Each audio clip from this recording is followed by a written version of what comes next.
नमस्कार, स्वागत है आपका हिंदी न्यूज़ 24 में। दिन की शुरुआत करते हैं तरोताज़ा खबरों के साथ। दिल्ली में रची जा रही थी दंगे की साजिश। दिल्ली में दंगे की आग को झोंकने के लिए बड़ी साजिश रची जा रही थी। 2 संदिग्ध आतंकियों को शक पर बरामद किया तो मिले शव के 2 टुकड़े। मामला दिल्ली के भलसवा इलाके का है, जहां नाले में एक शव के 2 टुकड़े मिले। शव के हाथ पर बना था त्रिशूल का निशान। दोनों संदिग्धों ने कबूल किया कि उन्होंने हत्या की है। संदिग्धों ने बताया कि समुदाय विशेष के लोगों की हत्या का उन्हें आदेश मिला था, जिसके चलते उन्होंने शव के 2 टुकड़े किए। दोनों संदिग्धों ने निशानवेदी पर घर से 2 हैंडल ग्रेनेड और खून के धब्बे भी मिले।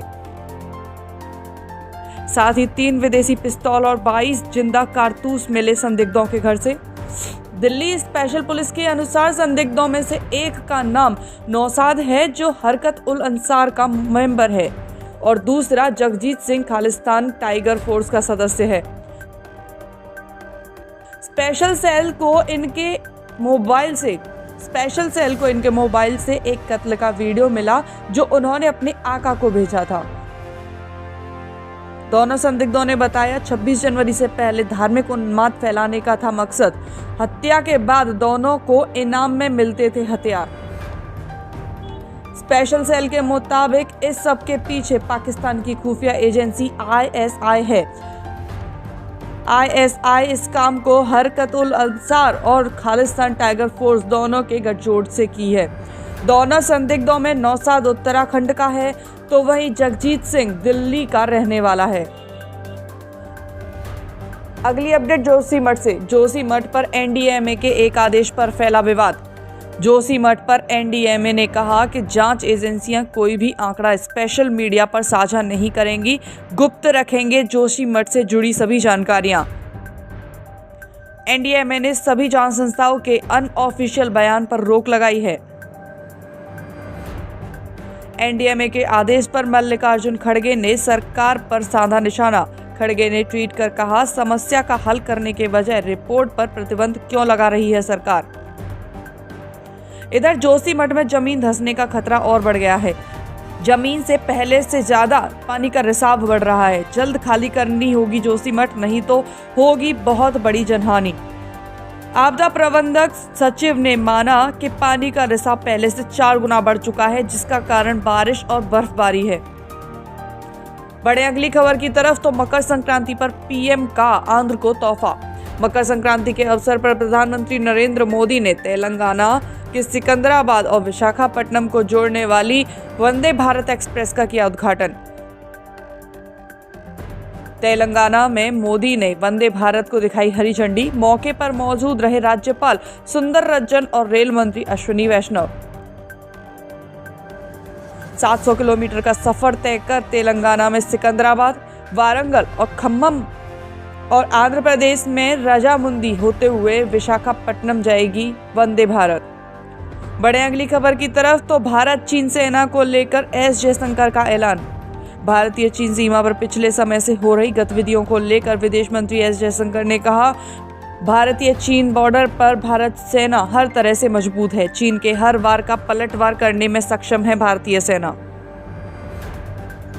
बढ़े अगली खबर की तरफ तो गणतंत्र दिवस पर जश्न को तैयार सेना। गणतंत्र दिवस को लेकर राजपथ पर सेना का फुल ड्रेस रिहर्सल कर रही है।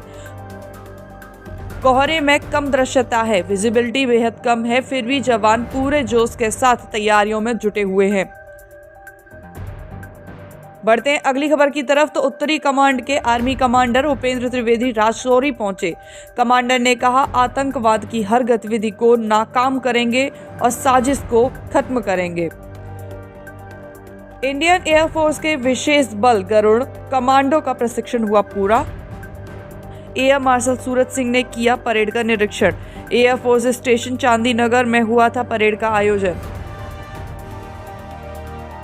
बढ़े अगली खबर की तरफ तो उत्तराखंड में तबाही के बीच प्रदर्शनी। उत्तराखंड के टनकपुर में उत्तरायण मेला प्रदर्शनी का आयोजन किया गया। प्रदर्शनी का उद्घाटन CM धामी ने किया। CM धामी ने कहा, मकर संक्रांति का आध्यात्मिक और वैज्ञानिक महत्व है। बढ़े अगली खबर की तरफ। राष्ट्रपति को सम्मान कर इंजीनियर को किया गया सस्पेंड। राष्ट्रपति द्रौपदी मुर्मू के पैर छूने के मामले में एक इंजीनियर को सस्पेंड कर दिया गया। राजस्थान सरकार ने एक्शन लिया और महिला इंजीनियर को सस्पेंड कर दिया गया। महिला इंजीनियर पर प्रोटोकॉल तोड़ने का लगा है आरोप।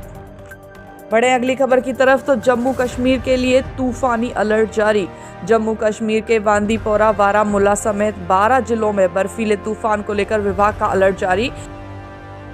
जम्मू कश्मीर के सरबल इलाके में कम तीव्रता का हिमस्खलन आने से 2 मजदूरों की मौत हो गई।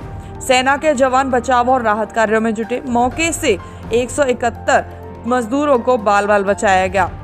स्निफर डॉग की मदद से बर्फ में दबे लोगों को तलाशने का काम है जारी।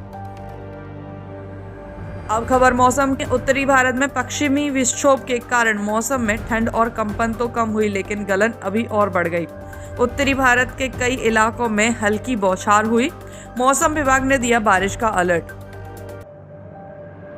ऐसी तरोताजा खबरों के लिए बने रहे हिंदी न्यूज 24 के साथ। चैनल को सब्सक्राइब कर नोटिफिकेशन ऑन करें। मिलते हैं नई अपडेट के साथ हिंदी न्यूज 24 पर।